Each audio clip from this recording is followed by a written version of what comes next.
I had a near-death experience where I got staph infection from a surgery, and I ended up in a coma and life support. Wow. And the experience of it, it kind of ended up somewhat in the in-between in my coma, and was standing there and realized that I had died. Wow. And I hadn't actually died, but I was in this state of in-between in the coma. And within that experience, I was like, I'm dead at 28 years old. And I realized how much time I had wasted.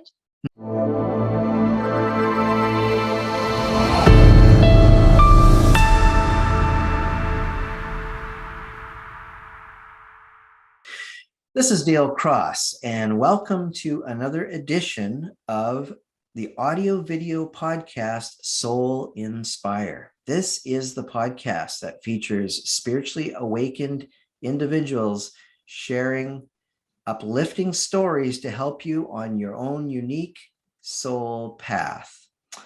On this episode, it's a real pleasure to welcome my guest, Tess McMechan. She's worked in mental health and addictions for 7 years, and she trained with Dr. Gabor Mate, and now has her own counseling practice. Tess, welcome to the show. Thanks for having me, Dale. It's a pleasure to be here. Pleasure's all ours. Okay, so let's start out this way. This is a show where we want to hear about people's how they awakened, how they woke up on their spiritual path, on their soul journey.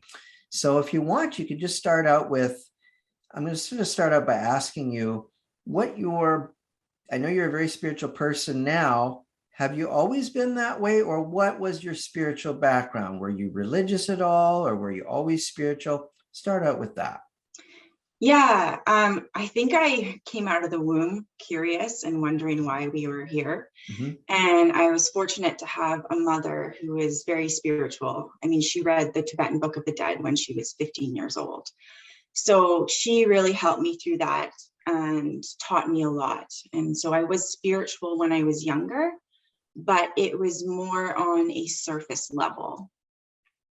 Okay.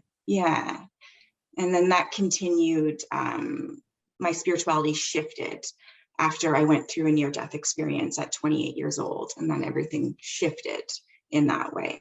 Oh, fantastic. So why don't you dive a little bit into the near-death experience? We've had some other people on this podcast and sharing their near-death experience stories, and it's been very inspiring. So why don't you go ahead and dive a little bit into that? Yeah, well, I was on a journey for about 10 years where I was very disconnected from myself.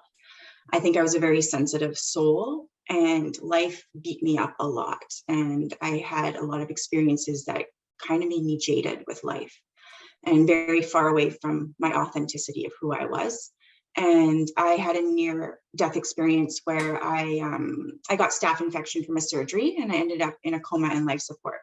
Wow. And the experience of it, it kind of ended up somewhat in the in-between in my coma, and was standing there and realized that I had died.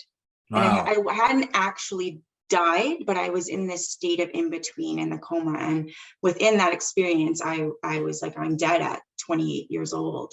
And I realized how much time I had wasted. Not being authentic, and how hard I was on myself. And so when I came out of that, it was a long journey of healing. I really struggled with my health. But when I came out of that, gifts that I had when I was a child had reappeared again. So I was able to see energy, and I was able to see beings. And it was quite scary at the time, but this allowed me to start to step into a space of curiosity again. My heart space had expanded deeply, and I started to read books on that and how to really connect with my heart space. Beautiful, beautiful. So in this particular near-death experience, do you want to go into sort of some of the details on that? Like, did you go through a tunnel of white light that people talk about and all this, or was yours unique? Mine was very different. Actually, I think it's about, I researched this, and there's about 17% of people that have near-death experiences that are more of a darker experience. Oh, okay. And the other percentage is this like beautiful, bright experience. Yes. And so mine was more of a dark experience. Oh, it was. Okay. Yeah. That's So, but interesting. it's what I needed to At the wake time. up. It's what woke me up. And Okay. I left my hospital bed and walked through the wall and was out in a field of the hospital. And that's where I had that realization. And then I had this guide or a woman that was with me, and we went back into the hospital, and I could see the nurses, and I was yelling at the nurses, help, help, because I was really actually very fearful in this state. I felt very lost, but I was very lost in my life as well. So it makes sense. Yes. And she told me to stop speaking, to stop yelling at them, that they couldn't hear me or couldn't see me. And then I just needed to go on this journey. And I stayed with her and went on this journey with her and ended up back in my hospital bed after that. And she actually stayed with me when I woke up out of the coma. She was there with me until I got out of the ICU and was moved to another floor in the hospital. Did you see her in physical form, like standing Yeah. at your bed? Oh, you did? Yeah. And then she just disappeared, or how did that happen? I actually was ready for her to leave. She had quite the personality, and I just was finally, I said, I'm ready for you to leave now. I'm okay. I got this. And so, and then she left. Yeah. So would you describe her more as a spirit guide, or how would you describe her? Yeah, to me, what comes up is that she was a spirit guide, and she was helping me through that space, because I don't know what that would have looked like without her. So this is interesting. I noticed you said this is what you needed at the time. That seems to, that resonates with me, because usually when people hear, and they're very rare, right? Of all the near-death experiences, and I've researched many of them, the darker experiences are very, very rare. Like you said, in the statistic you saw was like about 17%. I thought it was even less than that. I don't know. It's like, but anyways, the clear majority of near-death experiences are actually full of unconditional love, and which I'm sure you would have got to, right? If you kept on, you would have got to that. I'm not sure what that would have looked like. So, but it's interesting that you said that you felt that this is what you needed at the time. So it seems like we always get what we need. Would you say that? That was the best thing that's ever happened to me, because it was a turning point in my life. Interesting. I took almost dying. Like I had a 5% chance of survival, and it took that to really shake me up and wake me up. Exactly. And then the other thing I noticed when you said that is that you're in a pretty desperate place, like in a consciously desperate, like, or I guess an unconscious desperate place, but your I guess what I'm trying to say is your consciousness on this side of the veil was already in quite a fraught state. So it kind of makes sense that you then perpetuated that when you crossed over, would you say? Because that seems to be, I think I was in a darker space, and I was using drugs and alcohol to cope, because I was such a sensitive person, and I wasn't living a very positive lifestyle, of a healthy lifestyle. I was in a dysfunctional relationship. There was a lot of stuff going on. So it seems like the people that do go on to have the bright light and the unconditional love, it seems like they were in a more, like I guess you could say, a less resistant state previous. So it seems like we perpetuate something. It's just what it appears. I'm not sure. I can't speak to that. I don't know where other people's experiences is. That's just what mine was. So well, it's just an observation, but all these experiences are so valid. So that's great. Okay, so after you had this near-death experience, do you want to take us on a little journey? Like did things begin to unfold for you? Because you said it was a messy journey after that. The awakening process. The doctors put me on Oxycontin, and because I had already had quite an addictive personality, and I was really depressed, and I was very sick, and it took me almost a year to recover. And so I was on the Oxycontin for 11 months, and I cultivated an addiction to them. And so then I had to go through that to get off them. And that alone was a huge awakening in itself, because the emotional pain that came back in getting off of those, which I was trying to mask, I had to finally face. And there was no way around it. Right. And I was forced to look at myself. And I actually had a teacher that somehow arrived in my life with divine grace. And Mhm. I was with her for 3 years, and I sat with her sometimes 6 hours a day for a week Oh. straight. And she allowed me, or she showed me how to look at myself, to look at my shadow, to do shadow work. Mhm. The heart space that I had talked to you about before, where there's an expansiveness, she taught me how to step into that and live from that space. And so Beautiful. the next 3 years was dedicated to that. Oh, beautiful. So that must have Yeah, been a beautiful process. it was a hard process, Oh, yeah, beautiful yet but it was intense. but it was beautiful, because I realized the way that I was living before, why I was so sad, and was because I hadn't dealt with the things that I had gone through. So I was finally dealing with that, and there was so many limited core belief systems that I believed about myself that were keeping me, in the I'm not good enough or unworthiness. And so I started to heal those aspects. And so, yeah, it was a very beautiful process, but a very painful process at the same time. Of course, of course. Must have been very, very intense. So, okay, so take us back to that. So you studied with a teacher, you said, for 3 years. Is that what you said? For three Yeah, years. yeah. So that teacher that you had, was this an ethereal spirit guide type teacher, or was this a Mm, physical in the flesh teacher? no, she was just a person. Yeah, Okay. yeah, yeah. So She's so from she India. Oh, beautiful. So Mhm. this person arrived. I like what you said. So it's like when the student is ready, the teacher arrives type of thing. It sounds like she arrived right at the right moment. She did. Yes. Yeah. Yeah. Wow, fantastic. Yeah. And then I got to a point where I realized that we are our own guru. And I needed to go on my own after that, and do it myself, and continue that journey of constantly looking within and evolving through through our pains, through seeing our pain. So So I'm very basically, grateful to her. yeah, absolutely. So this process that you're talking about, sitting, being with the pain, it's like allowing it to go through you. Is that how you would Well, say?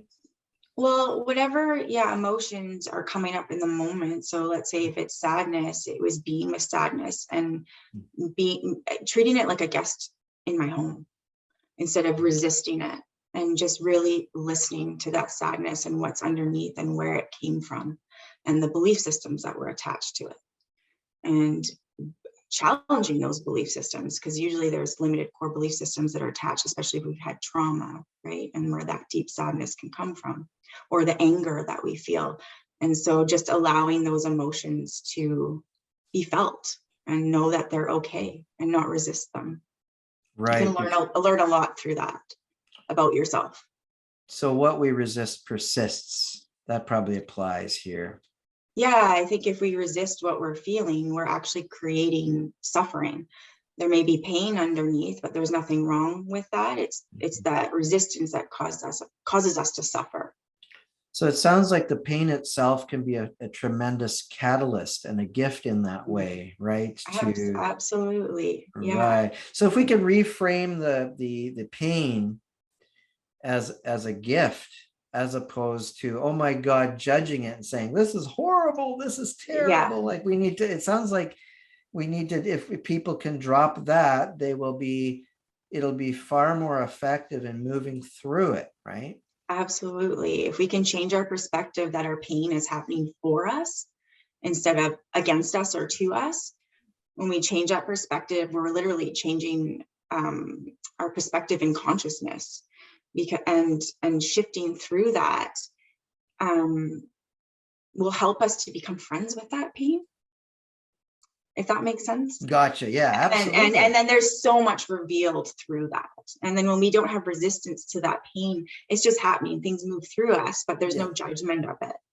And then ultimately, because I've had experiences with this as well, I noticed that as I have sat with the pain, and instead of creating more stories around it, just allow it, give Yeah. it space, allow it to be, it eventually actually dissipates Yeah. at Yeah. some point, Whereas in the past, I was always, oh, I got to get away from this. Yeah. I got to fight this, but it actually made it worse.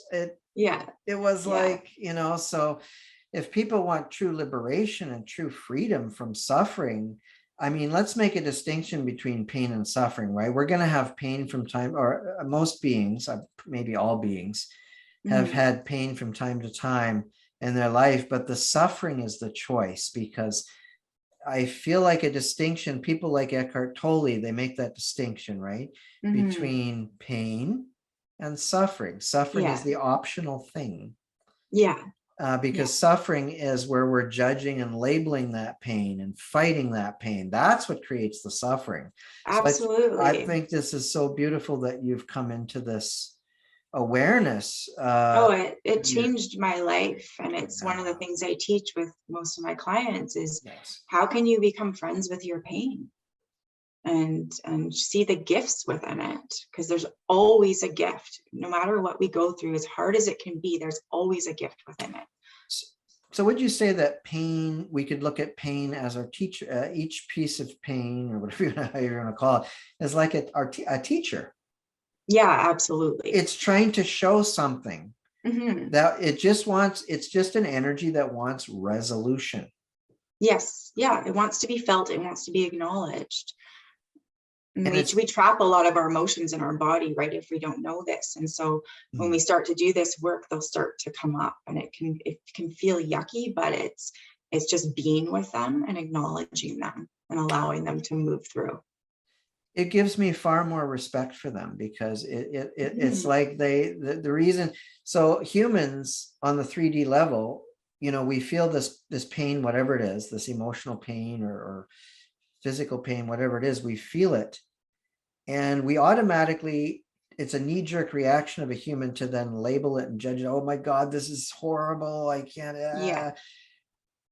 In fact, it seems like we're misreading it. It's our friend, as you said. It's like, hey, I want to be, I'm gonna, and then it pushes more and more as we resist it. It gets stronger and stronger, of course, because it just wants resolution after all. Well, yeah, because it's so funny because if you're just pushing it down, it's still always going to be there. There is, like you said, there's no resolution. Yeah.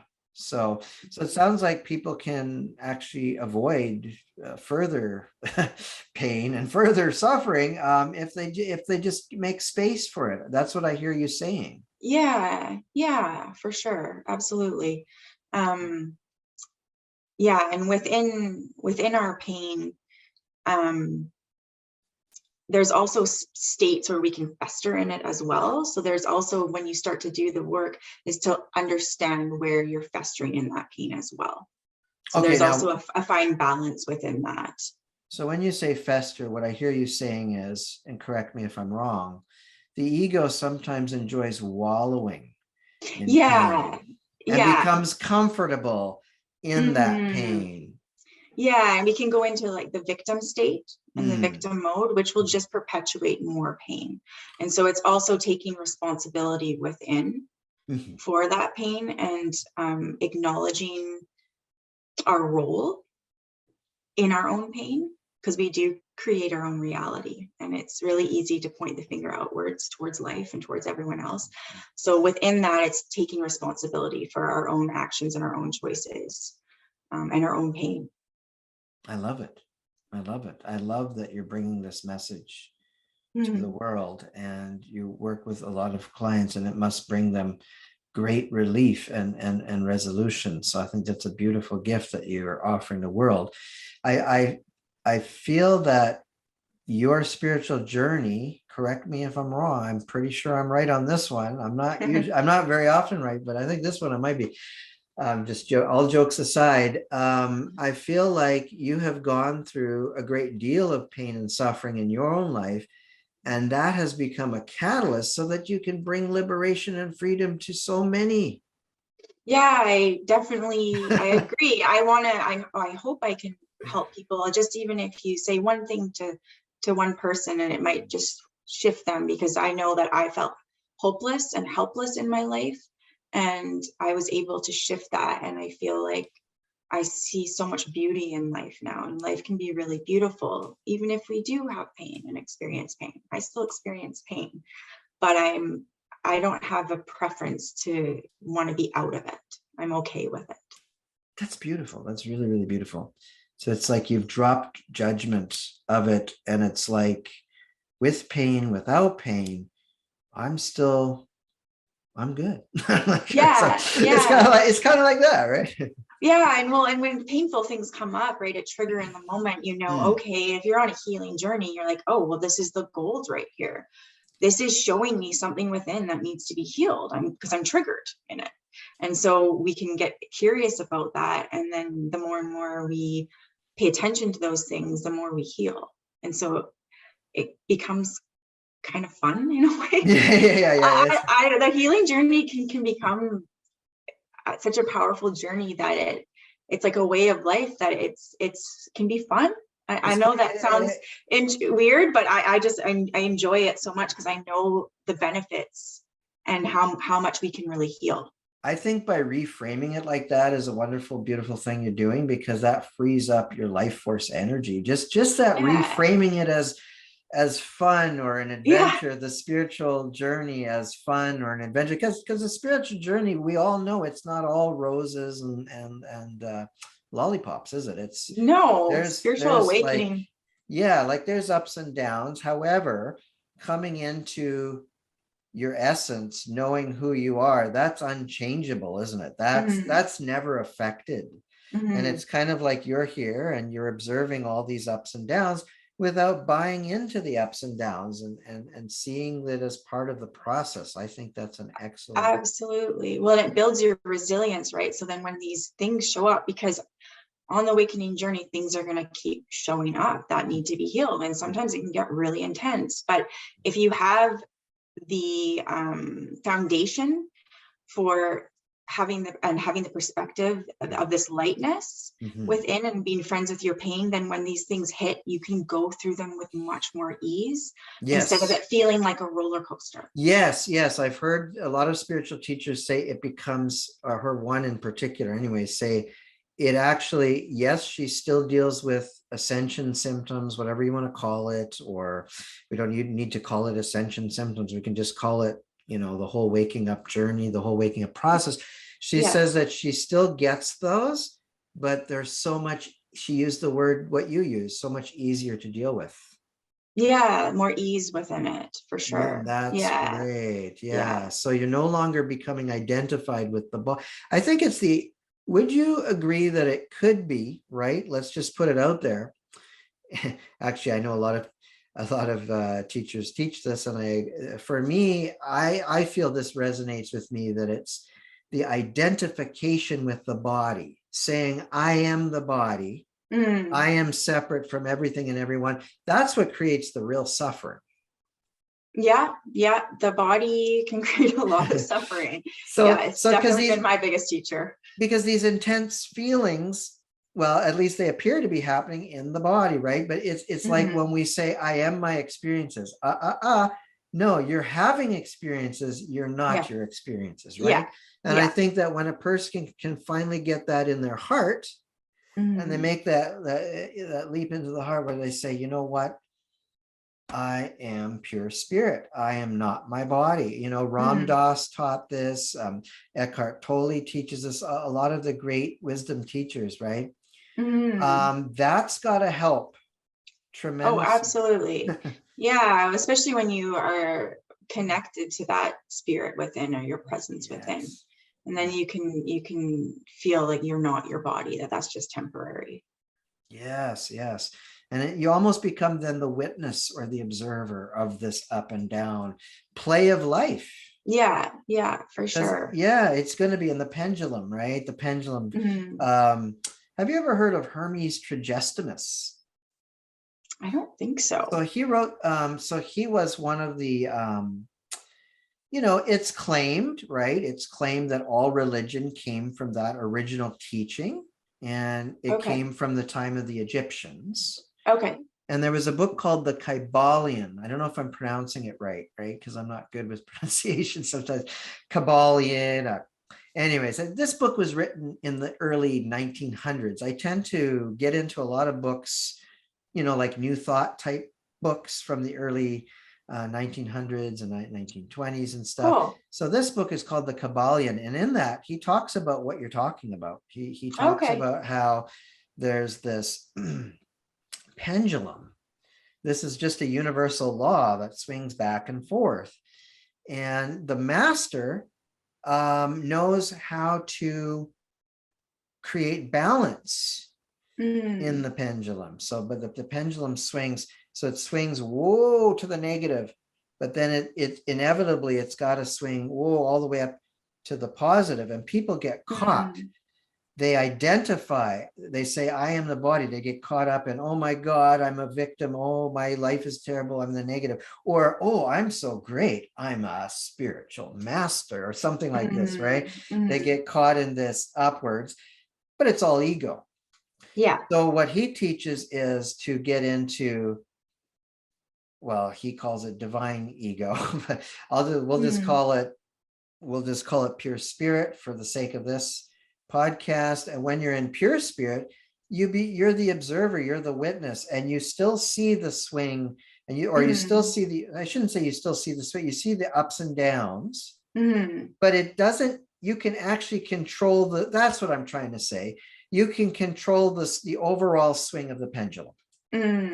That's what I'm trying to say. So most people just go back and forth because they're in sort of unconsciousness, they're unaware, and we've all been there, and that's all good. That's all part of the process.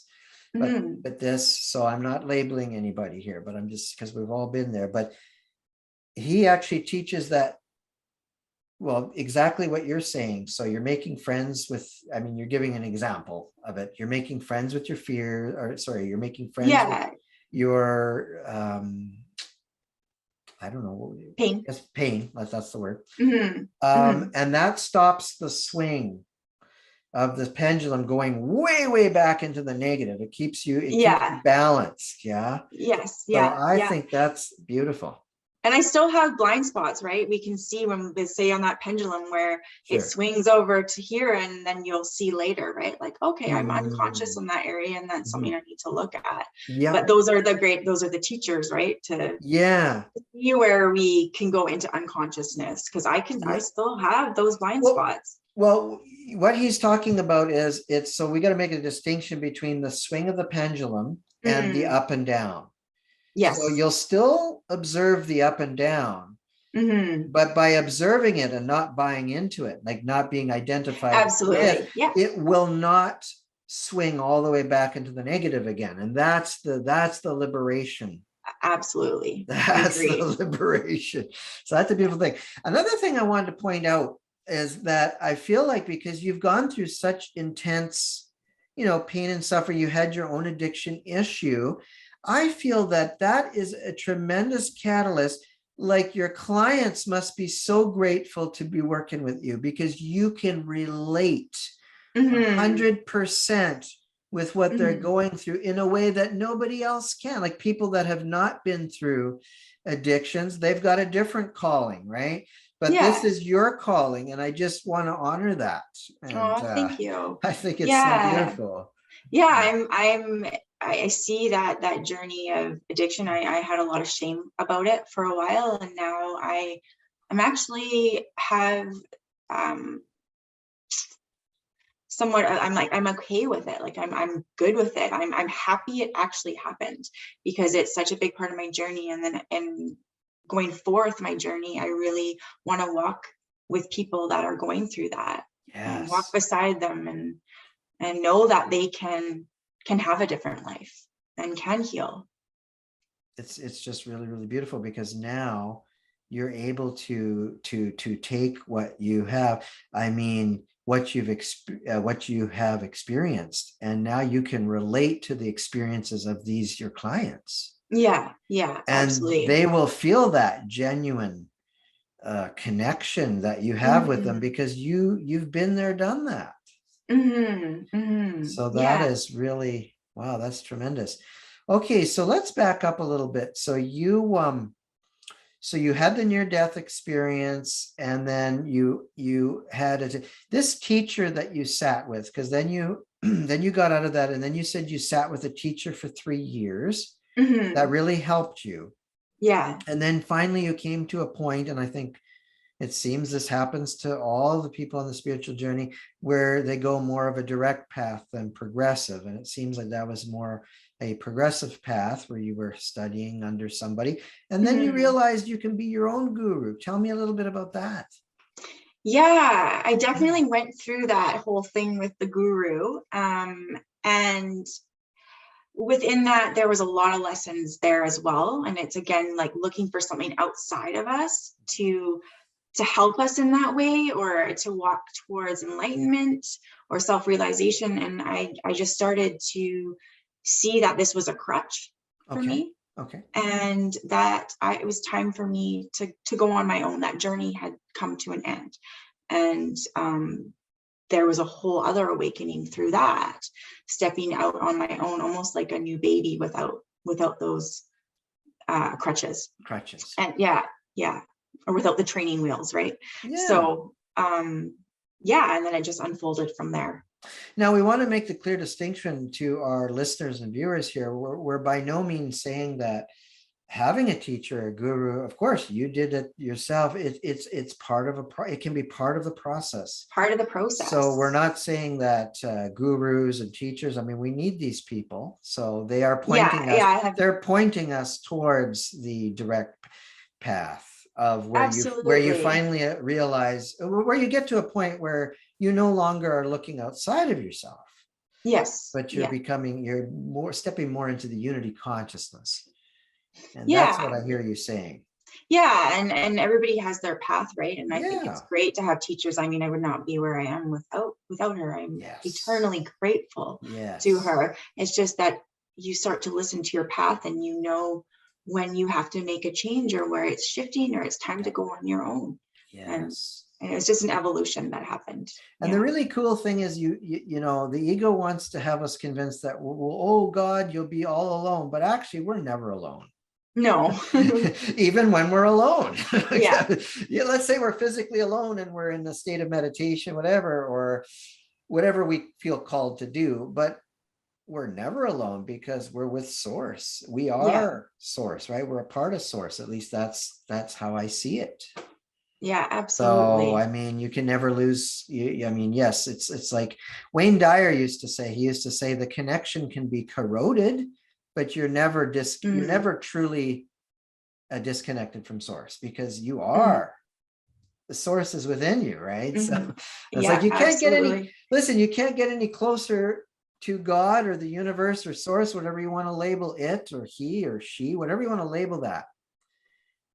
You can't get any closer than your own neck vein.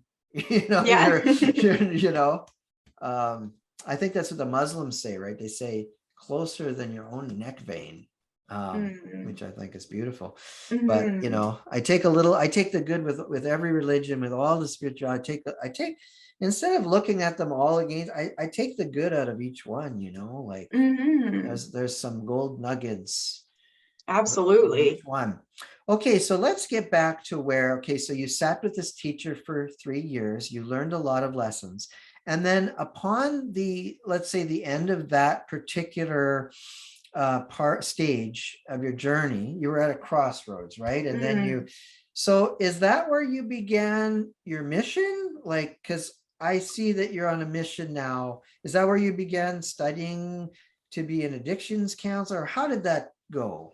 Yeah, I spent quite a bit of time alone and started going to school, but I was alone a lot. I was actually chose to practice celibacy for a year as well. And so I was just very much within my spiritual journey, and quite like isolated, but not in a bad way. It was actually a very beautiful time.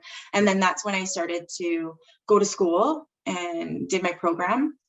And then I started working in mental health and addictions. Actually, I got hired while I was in school before I finished, and then continued that journey. Well, there you go. Yeah. Hired before you were out of school. Now that tells me something right there, that you were stepping into your calling, because things go very, very smoothly and doors just magically open when we It's are so true. aligned, right? When we're aligned with Yes. our soul's purpose, passion, and mission. Yes. Yeah. Like my life before was so chaotic. Yeah. Nothing would ever work out. It was always doors in my face. Like I was swimming upstream. And when I started this journey, it took a couple years, but then things started to really flow. I got all my education paid for from the government. Wow. And just like a lot of things just really started to line up because I was more in alignment. That is beautiful. That is beautiful. And that should, to our listeners or viewers, once, that's got to give tremendous hope to know that once you connect, if your life, if you have been experiencing chaos and all the doors closed, because the same thing happened to me. Okay. Yeah. And I think it was a gift because I just wasn't aligned yet.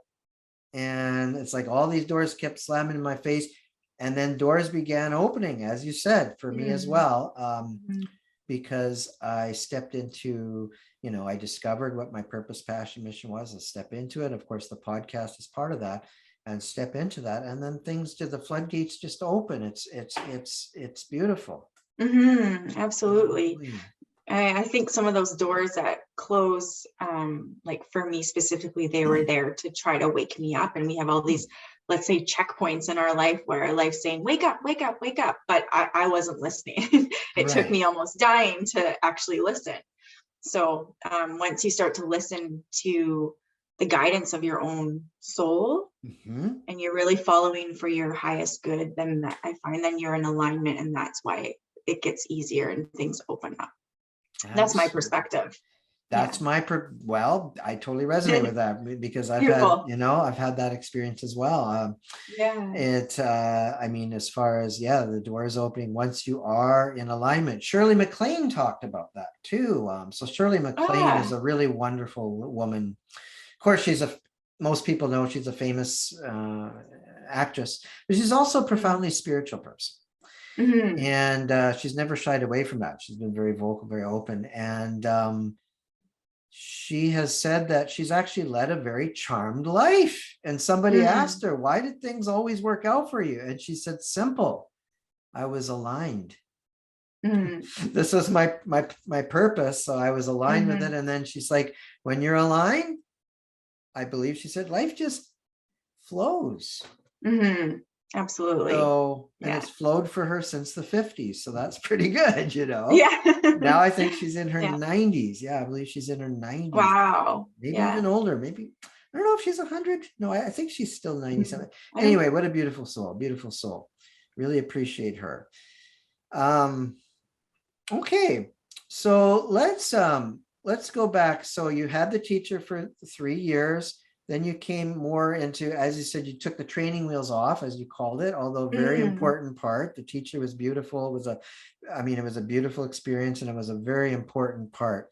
In each thing is a catalyst, right? Moving you to the next leg of your soul's evolution.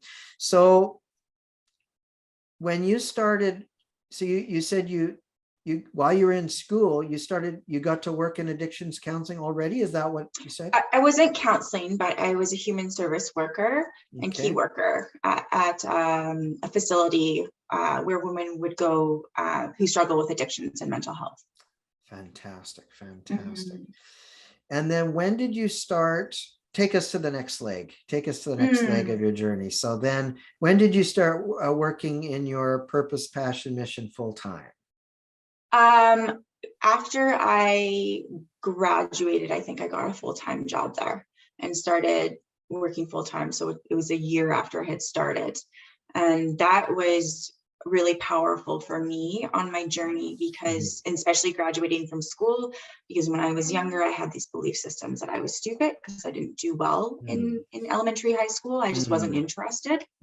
And so this was a huge part for me to step into my empowerment within and start to believe in myself more, which I had been lacking in the past. And so there is a huge evolution within that. And also working with the women there and seeing the brutal things that they've had to go through that even make the stuff that I've gone through look like nothing. So walking alongside these women's journey was really powerful, and it opened my heart up, and I saw a lot of suffering, but I learned a lot through that. So there's a lot of little awakenings through that. Nice, nice. So I heard you say that you felt when you were young, you felt you were stupid. I want to address this. So this seems like it's very, yeah, I had similar beliefs because I was bullied and all this when I was young. So I had a very low self-esteem.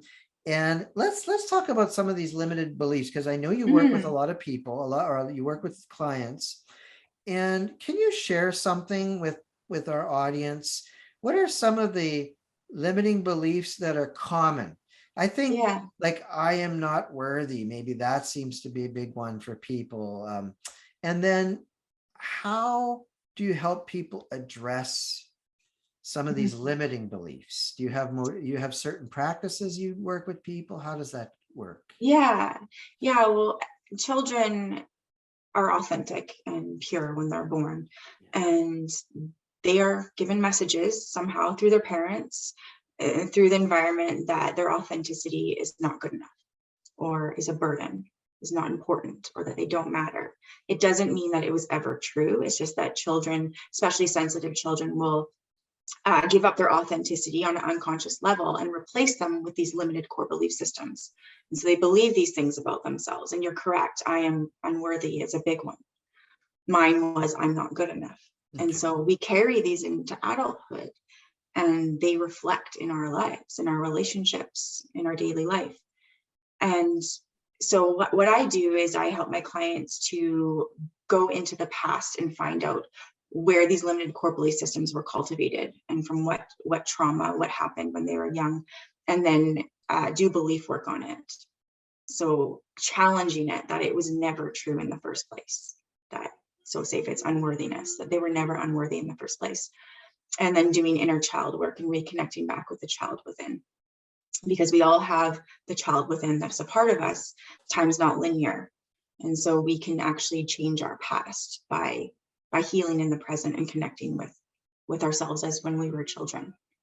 I love that. I love what you said. That seems to be a theme that keeps coming up for me too, that time is not linear. Yeah. We're just, which is beautiful, because then, these things can then collapse, right? Yeah. I know. When I first learned this concept, that we can heal our past and literally change our childhood within, and then then it will change our future and how we see ourselves, how we experience ourselves, how much we love ourselves.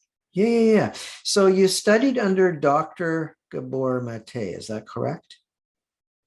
I did, yes. Yeah. That's what we said at the beginning. So tell me about that experience. Share a little bit about that. That was an amazing experience. The first 4 months of that course is directed towards doing the inner work on your own, because his philosophy is the wounded healer. Usually healers are wounded themselves, and we have to own that and work through our own stuff and see our stuff. And so if you're in a session with somebody and you're getting triggered, or you have something coming up or a judgment coming up, you need to be able to deal with that in the moment, so you're not putting it on that person, and to recognize that we all have our own stuff, and stuff's going to continuously come up. So that first 4 months was deep, intense therapy. And so much of my childhood came up, and it was so healing, but it was really painful at the same time. But it allowed me to step even deeper into how I can help my clients. And the next 8 months, and that was just focused on clients, on how you can support your clients. So it was an amazing course. Fantastic. So that leads me to my next question. And I know that everything is confidential. We don't need to name names, but I would like to know, or if you have the permission of someone, I don't know, if you could share like an experience where you've seen transformation in some of your clients, some of the people you worked with. I mean, it's not like we need to say who they are, but I don't know. Unless you don't feel, if you feel comfortable, I'd like to hear of a story of transformation that you've seen with someone, like something that comes to top of mind. and it's all, I'll just generalize because I do have to be Yes. confidential. Yes, of But course, of course. one client, she really struggled with being alone. Okay. And there was this deep pain with being alone. And by her understanding and cultivating the perception of being friends with your pain and not resisting your pain, and then also identifying her limited core belief systems that were walking around with her in her daily life, and learning the tools to challenge those, within, I think it was 4 or 5 months, she shifted so immensely that she felt so happy to be alone, and that she was craving a relationship before because she felt like that would fulfill her. And through this, she realized that that will never fulfill her, and that it comes from within. And she doesn't want a relationship now. She's just very, happy to be alone. And so she cultivated that self-love within, to be okay with just being with herself. And to me, that is a huge success story. And that's what I want for most of my clients, is for them to be okay and happy and love themselves. Beautiful. And not be searching for things on the outside to try to fulfill them. So not the external validation. Yes. Yeah. Because so many people, I guess, if they feel that let's say they have that limiting belief, I am not enough. I imagine that it's only natural then they're looking to the outside of themselves. They're thinking, well, if I can fulfill, I can get the other, like I always hear people say, I found my better half. Yeah. Instead of being whole as a person and sharing the joy that they have within and then the other person, they come together and they're like, they're both like kind of like two wholes coming together. I think that would be a really cool relationship, right? It's probably quite rare in the world, but like, because usually I see people that they're looking for someone they always say, I'm looking for someone to complete me. Yes. And then I think to myself, so you're not complete already? And I guess, of course, they're not. I know, because I used to be there. So I understand. It's only natural then. So it sounds like with this particular client, before she worked with you, she didn't feel like she was a whole being. Yeah, I think she is just really struggled with this emptiness within. And I think most people struggle with an emptiness. I know I felt it since I was a little kid. And so becoming friends with that emptiness and getting curious about it and diving within that, and then everything that comes along with that, then we can start to be okay with ourselves and then like being alone. And so that's what happened with her, and it happened fast. Like, I was so surprised how quickly she shifted. It was really, really beautiful. That's fantastic. So that must give you a real good feeling that you're helping so many people. Well, they're the ones doing it. I'm just gently guiding them. And you're facilitating it. Yeah, facilitating, but they're the ones that do it, right? So, but yeah, I'm proud of them when those shifts happen. It's like, it's everything to me. It makes me really happy. I guess I should have phrased it differently. I should say that you must feel really grateful to be an instrument of the divine. Yes. And thank you. Do you like that rephrasing? Yeah, because I think that I've definitely had to say it's not me doing it. Oh, that's why it's so effective. Possibly, yes. And also the people that show up, that are willing to show up for themselves and do the work. So it takes a lot of courage to do that. Oh yeah, no, I totally applaud the people that are stepping forward. These are brave anybody that's willing to look at their stuff. Yes. Because most people would rather, like maybe run away from that, maybe watch a TV show instead, or but oh my God, I have to deal with it. Like, look at it. But the thing is, when you resolve it, that can bring more peace, can it not? Absolutely. In your life. And I think that's what people talk about happiness. And I've been really looking at this lately. And it's not happiness to me, because happiness can be fleeting, because we can go through different things. It's this inner peace within that is what I would say that true happiness. There's like a homeostasis, and it just holds you, like it hugs you. And we have access to that. anytime. It's available to everybody. It sounds like people are seeking peace outside of themselves, or seeking joy in all of this, when in fact it's within all of us, but we've got all this gunk sort of covering it up. It's almost like it's not, to me, it's not about searching for that peace or looking for stuff on the outside. It's more like, well, I'm already that. Yes. I just need to drop all the gunk. Yeah. Which is what I've picked up on life's trail.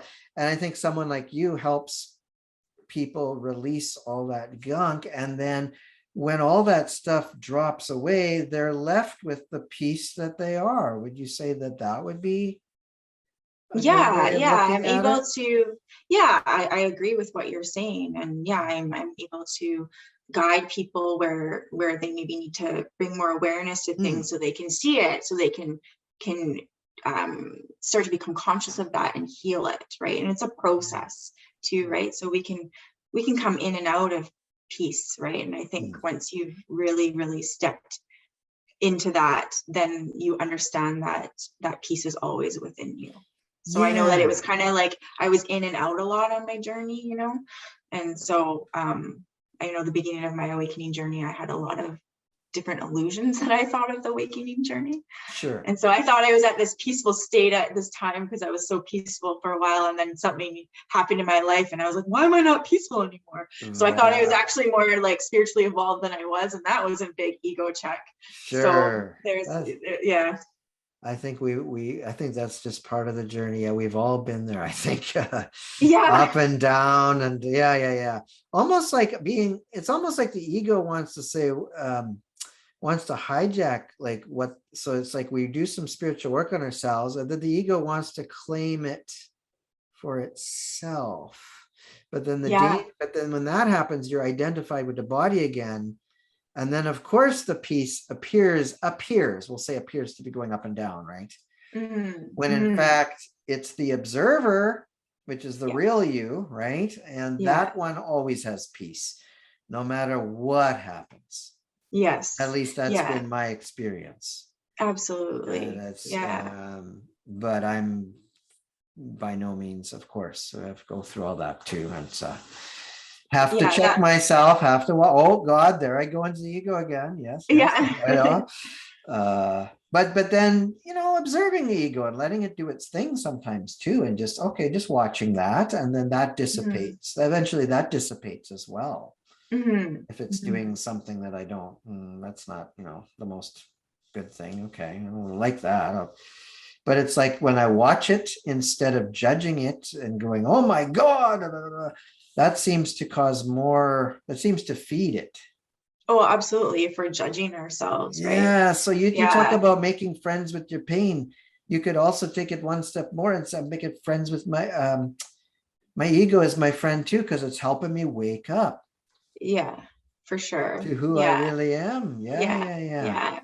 Noticing when we're hard on ourselves or we're beating ourselves up, because again, that's that ego. Absolutely. It's tricky. That's right.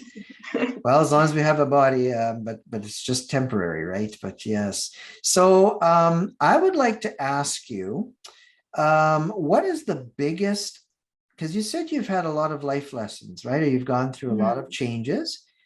And I want to know, up until this point on your soul's journey, what has been your biggest life lesson? What's the biggest takeaway for you so far on your journey? I mean, of course, it's going to keep unfolding, but up until now. The Soul Inspire podcast is brought to you by DaleCross.net. Discover the freedom, bliss, and ecstasy within you. At DaleCross.net, I can help connect you with your soul's purpose, passion, and mission. Your soul signed up for something great. Discover what it is with the tools I offer. Book a free one-on-one consultation now at dalecross.net and live your greatness. What is the biggest takeaway? What's the biggest life lesson here? For you.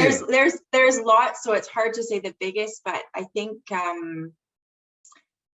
right now where the place that I'm at, and I've seen this multiple times on my journey, is that the answers that we seek within are actually a lot more simple, and they're right in front of our face. They're like right here, but we Really? make it so complicated. But we almost have to go through that seeking and complication to get there. But then when you get that inner knowing, it's like, ha ha ha, that was like Yes. right in front of me. Like it's that simple.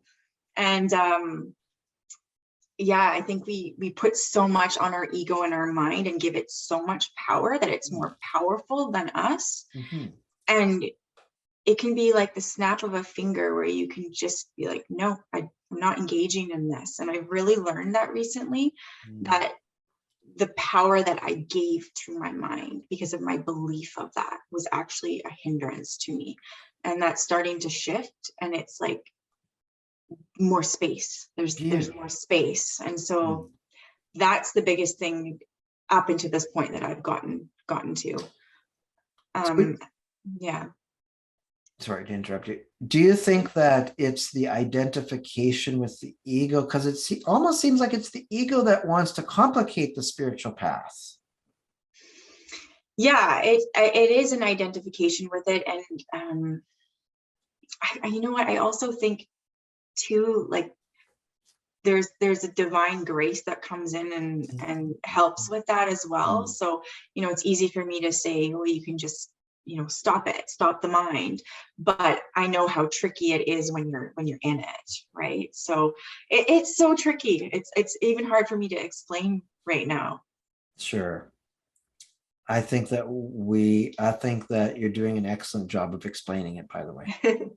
Okay, thank you. I don't know if I'm making sense right now. better than you think. Okay, good. Very good, very good. I understand exactly what you are saying, and I'm sure that our audience is getting a really good picture of this. You know what? I have really enjoyed having you on this podcast. I think this is so valuable, and the service that you have to offer to people, particularly in your particular niche, which is addictions and mental health. Yes, addictions and mental health. I just think that it is such a treasure for the world. And because it's such a treasure, because what you do is such a treasure of the world, I want you to let the audience know your website. And if anybody would like to reach out to you, how can they get in touch with you? Are you open to that? Yeah, sure. Thanks, Of course. Daryl.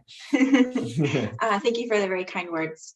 You can reach me on my website at uncharteddepths.net. And my Instagram page is uncharted_depths. And my YouTube page is just under Tess McMechan. Oh, right on. I'm going to go subscribe right away. Great. I'll subscribe to your channel as well. Oh, thank you. Yeah. No, listen, it's been quite a delight having you on this show. I just had a really good feeling when I invited you that this would be it's a real catalyst for people's spiritual evolution, actually. Yeah, this will be great. And so I really appreciate you, and I really appreciate what you do. So thank you so much. And I'll make sure that we have a link also under, so her website will be underneath her picture on this podcast. But for those of you that are listening to the podcast and you can't see it, you could always go to soulinspire.tv, which is the website for this particular podcast, because under there you can find Tess's her Instagram link and her website and her YouTube channel. So Tess, thank you so much for being on this edition of Soul Inspire. Thank you so much for having me. It was really fun. You're easy to talk. You're so easy to talk to. My pleasure. I just really appreciate you. Okay, so thank you so much. And thank you for joining us for another edition of Soul Inspire.